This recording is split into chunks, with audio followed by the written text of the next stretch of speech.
Que Dieu te bénisse, qu'il t'accorde des compagnons, que la patience te donne de révéler les hommes et les femmes qui porteront la vision. Donc vous avez les collaborateurs, les gens du travail, etc. Quatrième type de personnes avec qui il faut anocher. Là, suis-moi très bien. Amen. Les adversaires. Les adversaires, c'est différent des infirmiers. Les adversaires, ce sont des personnes qui viennent s'opposer frontalement à toi. Et visiblement, tu sais qu'ils n'aiment pas, ils n'aiment pas ce que tu fais. Et puis, ils le disent et ils l'affirment. Ce sont des compétiteurs ouverts. Tu ouvres ta boutique, tu appelles Jolis Cheveux, et tu as fini d'ouvrir ta boutique, et ils viennent ouvrir en face. Et ils s'appellent Très Jolis Cheveux. Tu dis, regarde, je l'ai fait quoi?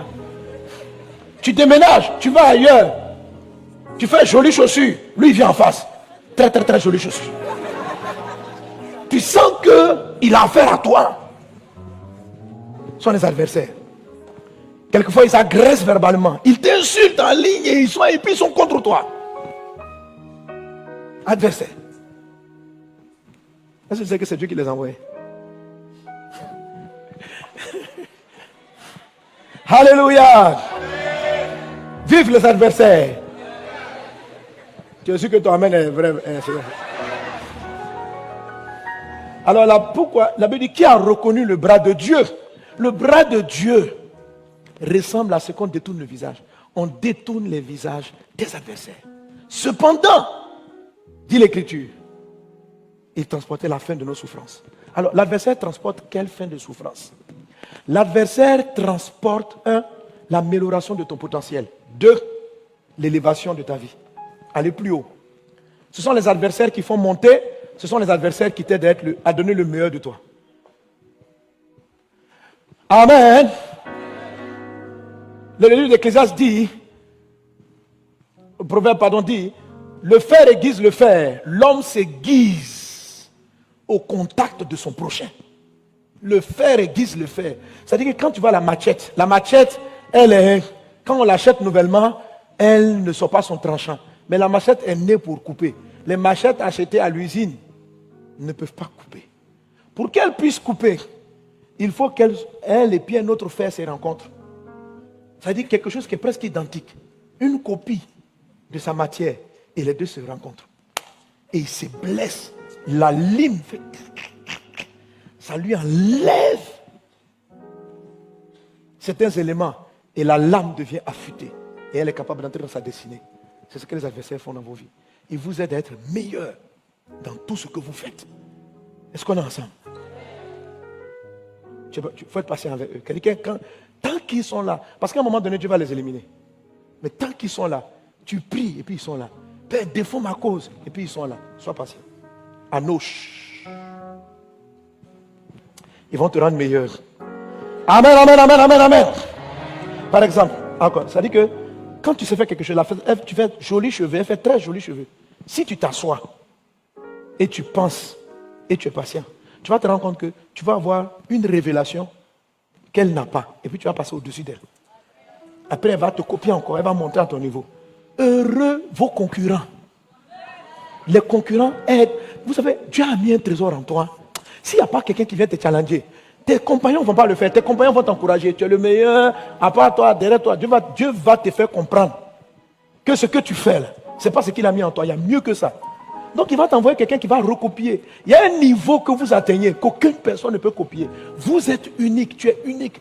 Tant que tu es dans la mêlée, ta particularité n'est pas encore sortie. Le jour où quelqu'un arrive à te copier, c'est que tu n'es pas encore le meilleur de toi. Mais il ne sait pas qu'est-ce qu'il y a en toi. Lui, il fait une copie. Toi, tu es l'original.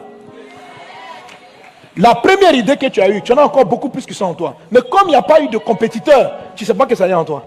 Il faut qu'il vienne te pousser dans tes retranchements. Pour que tu dises non. Et puis tu passes à un autre level.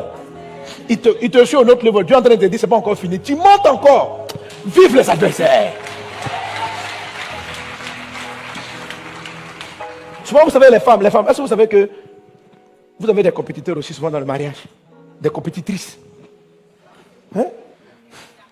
Quand tu te trop habitué à ton mari, tu t'es trop habitué. C'est-à-dire que tu le prendrais, ça ne fait rien. Tu ne fais plus d'efforts pour ta cuisine. Il est là. Si c'est un bon chrétien, il ne va pas te tromper. Hein, mais à un moment donné, tu vas te sentir menacé par sa sécurité. Bon, c'est pas par sa sécurité. Tu peux te sentir menacé par son travail. Tu peux te sentir menacé par quelque chose qui commence à prendre ta place. Tu vas le sentir. C'est un adversaire.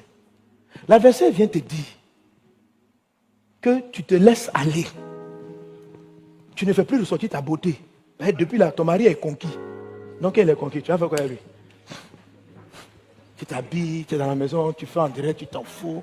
Mais c'est là que tu vas voir d'autres filles qui vont venir te compétir. Et puis, elles ne vont pas... Vous êtes chrétien, elles ne vont pas venir le draguer officiellement. Mais elle est là, oh, je peux te dire... Et puis tu vois. Donc, comme tu es ton mari, la fille là t'énerve. Mais c'est ce qu'on appelle un adversaire. Elle est venue te soutenir.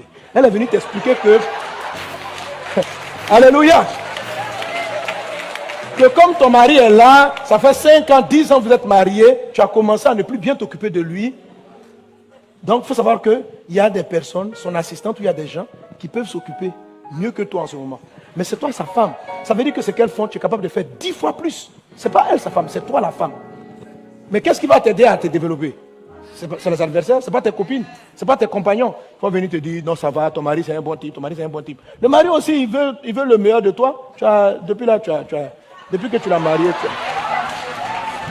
tu as levé les pieds sur l'accélérateur. Le jour où il a mis la bague, nous sommes mariés. Après 1 an, 2 ans, tu as rassuré le foyer. Maintenant, tu as tes copines. À la maison, tu te négliges. Tu t'en fous de tout. Mais tu vas voir les adversaires vont commencer à tourner. La Bible dit, qui a reconnu le bras de l'Éternel? Amen. Le bras de l'Éternel, semblable à celui dont on détourne le visage. C'est-à-dire que quand Dieu commence à agir, tu es fâché. Mais tu es fâché, mais calme-toi. Sois patient, regarde. Pourquoi ton mari est distrait par ces gens de personnes? Qu'est-ce que ces gens font que toi tu ne peux pas faire? Est-ce que tu n'es pas en train de dormir sur tes lauriers? L'adversaire vient pour vous réveiller. La patience révèle les trésors. Tu as de grandes choses en toi. Mais parce que tu n'es pas patient avec les gens, ça ne sort pas. Vive les adversaires. Les hommes, vous aussi, c'est vrai, j'ai parlé des femmes, mais vice-versa. D'expliquer pour les hommes, les soeurs. Non, je ne vais pas expliquer, aujourd'hui je ne vais pas expliquer pour les hommes, parce que j'ai vu que sur Internet, les soeurs me supportent trop. Parce que d'habitude, j'attaque les hommes pour vous, c'est pas vrai? Non, reconnaissez quand même que je vous défends. Bon, aujourd'hui, permettez que je défende. Comment? Dans l'affaire de passer, je suis derrière les frères. Sérieux? De venir vous défendre. Ah. Mais c'est bizarre, quand j'ai pris là, je n'ai pas d'inspiration. Alléluia. Les frères, soyez patients. Aujourd'hui, je suis du côté des... Il y a de la matière à insister, mais dans la vie, on n'est pas toujours... Soyez patients, soyez... Est-ce qu'on est ensemble? Et puis les adversaires, vous êtes allés très haut. Vous savez que ce sont les vents contraires, j'ai souvent expliqué que c'est le vent. Le vent qui souffle dans ton dos te fait avancer plus vite.